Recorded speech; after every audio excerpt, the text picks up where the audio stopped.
亲爱的朋友们，大家好，我是张德芬。现在我坐在美国田纳西州纳什维尔市的伊莎内在科学学院，坐在我旁边的呢，就是学院的创始人萨古鲁。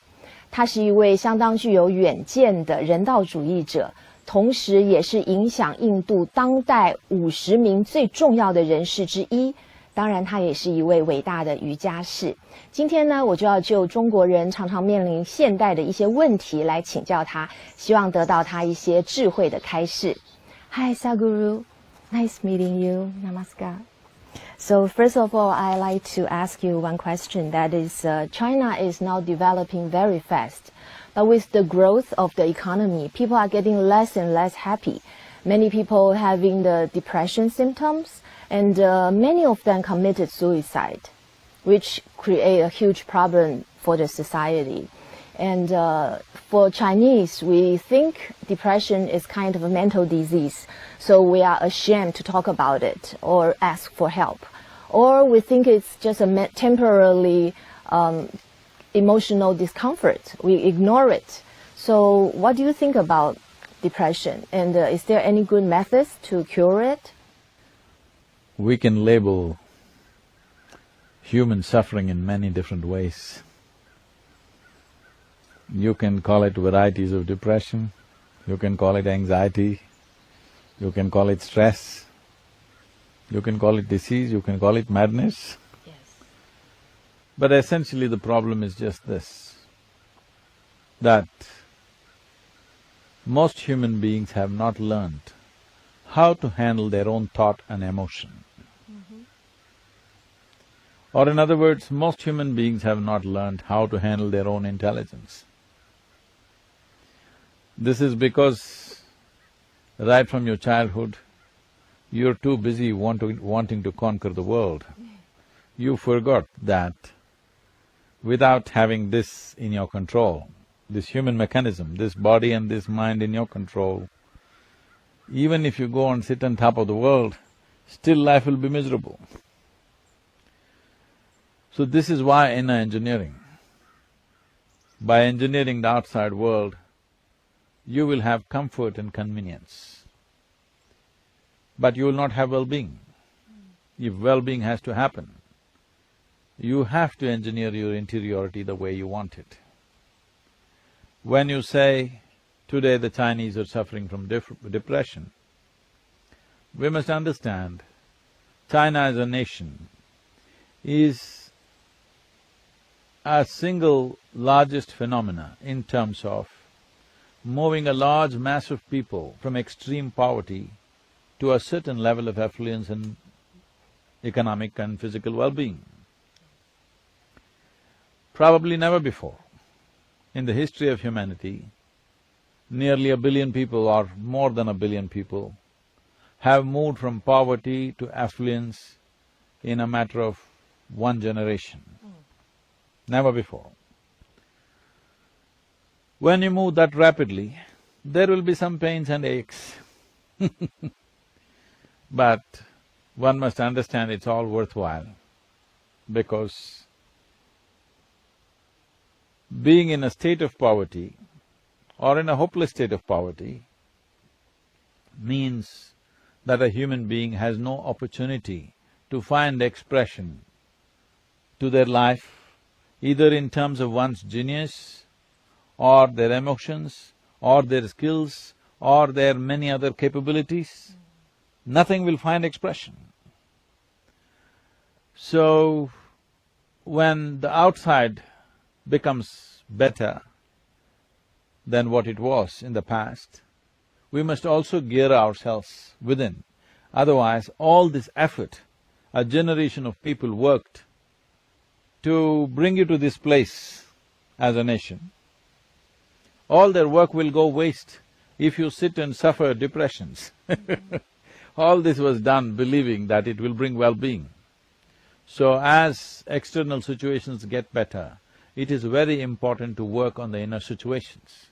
So this is why inner engineering becomes very important.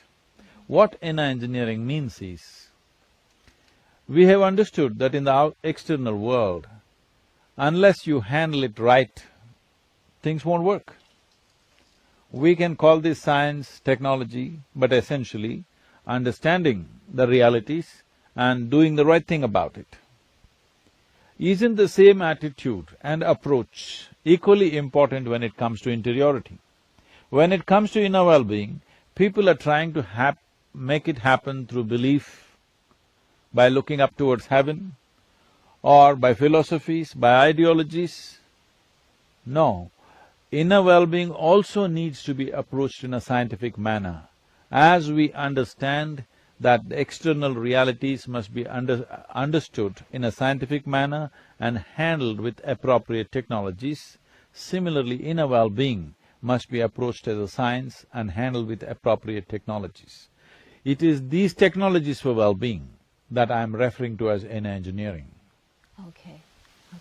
So can you share with us some words about inner engineering? It's some philosophy and also techniques about yoga asanas or breathing techniques or meditation that can help us to do the inner transformation. I would like to correct the question. There is no philosophy. Yes. No philosophy. Yes. A scientific understanding of how this functions, and then methods as to how to make it work.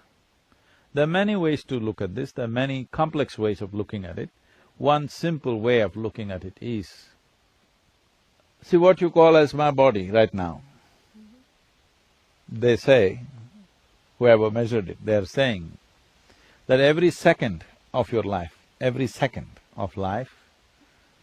37 followed by 21 zeros, that many chemical reactions are happening in this body. I'm asking you to just give you a perspective, 12 zeros means a trillion. So, 37 followed by 21 zeros, whatever that number, that many chemical reactions per second. I'm asking, have you even devised a supercomputer which can track that many chemical reactions? You cannot. But this is a supercomputer like that. Only problem is you have not even bothered to read the user's manual. Yes. So now, we want to teach you a technology through which you can create the right kind of chemistry. When I say the right kind of chemistry, today modern medicine and science is clearly telling you, every human experience has a chemical basis to it. What you call as peace is one kind of chemistry, what you call as joy is another kind of chemistry, what you call as ecstasy is another kind of chemistry, agony, anxiety, depression, stress, every human experience has a chemical basis to it. Now, we are looking at how to create a chemistry of blissfulness, that by your own nature, you're joyful, not because of something that's happening around you, because of what's happening within you, you're joyful. Right now, if you have to be joyful, we have to fix the entire world. Now in a generation, China as a nation has fixed many things on the outside. Now people are complaining about depression because unless you fix the interiority, your experience of life will not be good. Comfort and convenience will come, but well-being will not come. We have to understand this as a generation of people, wherever you may be, largely for most of the population on the planet, except for a certain population in the world, in certain parts of the world, largely for a whole lot of people on the planet, we're enjoying comforts and conveniences no generation ever knew in the history of humanity. We are the most comfortable generation ever, but we are not the most joyful or peaceful generation because we have not brought our inner chemistry to a state of peacefulness and joyfulness. So, there are technologies as to how to create a chemistry of joy. If your very chemistry is joyful, then you being joyful is not dependent or subject to what's happening around you. If right now someone else or something else can determine what happens within you, this is the worst form of slavery, isn't it? Somebody can make you happy, somebody can make you unhappy, somebody can make you stressful, somebody can make you depressed. This is the worst form of slavery because somebody is able to determine what happens within you. What happens within you must be 100% your business, isn't it? So, inner engineering is on many different levels, but the simplest way of expression is this. It is a way of fixing your chemistry so that it is joyful by its own nature. So when you're joyful by your own nature, one thing that happens to you is, there is no fear of suffering anymore, because you have taken the experience of your life into your hands. Only when there is no fear of suffering, you will walk full stride in your life. Otherwise, the very life becomes crippled in many ways. In our lives, if we do not do what we cannot do, that's not a problem. But in our lives, if we do not do what we can do, we're a disaster. But this is what will happen when you are not joyful by your own nature. The fear of suffering will not allow you to do even those things that you can do in your life. So, if you want to avoid this tragedy of life, that you are not a crippled life, one fundamental thing that should happen to every human being is that there is no fear of suffering. Whichever way the outside is, this is how I will be. If this assurance comes to you, then you will explore your life with much more profoundness than ever before. I can do my testimony because after I consistently practice the techniques you taught us, I feel really much better in my inner state, which never happened in my life before. I am a living testimony? Yes, yes. And all your disciples, when I met them, I can tell they are really in joy and happiness. I can show you people, in the last 10 years, they have not had a moment of stress, anxiety, anger, nothing. They just live peacefully and joyfully. Yes. But sometimes we see people, we can tell that they are suffering, you know. We know that as long as they change their attitude or perspectives about things, or even come to learn engineering, inner engineering, or practice it, their life will be much better. But they are very stubborn, they don't want to change. And these people, how can we help them, or how can they help themselves? Nobody enjoys suffering. There's no such thing. Suffering means no enjoyment, okay?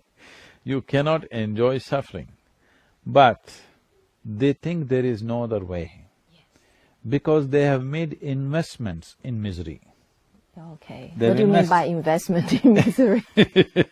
They've invested in misery and they don't have the necessary wisdom and the strength to withdraw the investment or to dump the investment and build a new possibility. But this will not come by changing attitudes. This is the biggest problem. We are offering a simple technology. Why I'm insisting on this word technology is, technology does not demand belief system. Technology does not need that you have to worship it. You just have to learn to use it. Instead of learning to use it, they make a philosophy out of it. Then it doesn't work. See, you have a phone, you have to learn to use it. Instead of that, you every day light incense stick and worship it. It won't work that way. You just have to learn to use it. The same goes for this. Your body and your brain, you just have to learn to use it. You can't have attitude towards it. By changing your attitudes, it's not going to change. If you change your attitudes, socially you will be different. Within yourself you will not be different. Suppose you become very loving because somebody told you being loving is good. Other people will be deceived for some time, but you know, slowly it will build up within you and make you miserable, more miserable than ever before, because trying to love somebody is very stressful and painful. If your very chemistry is joyful, then you will respond to everything around you in a very pleasant manner. The pleasantness of emotion is what we call as love. Pleasantness of body is called health. Pleasantness of mind is called peace and joy. Pleasantness of emotion is called love and compassion. Pleasantness of your very life energies is called bliss and ecstasy. So instead of bringing pleasantness into your system, you're trying to practice it by changing attitudes. By changing attitudes, if you try to practice it, initially it feels nice, but after some time, that will be the most taxing thing in your life. trying to love, trying to smile, trying to be joyful, it'll not work.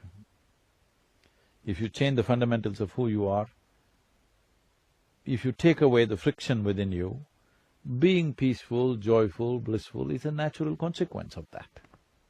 So the joy we got from practicing inner engineering techniques is from what? The breathing, asanas, and the body work?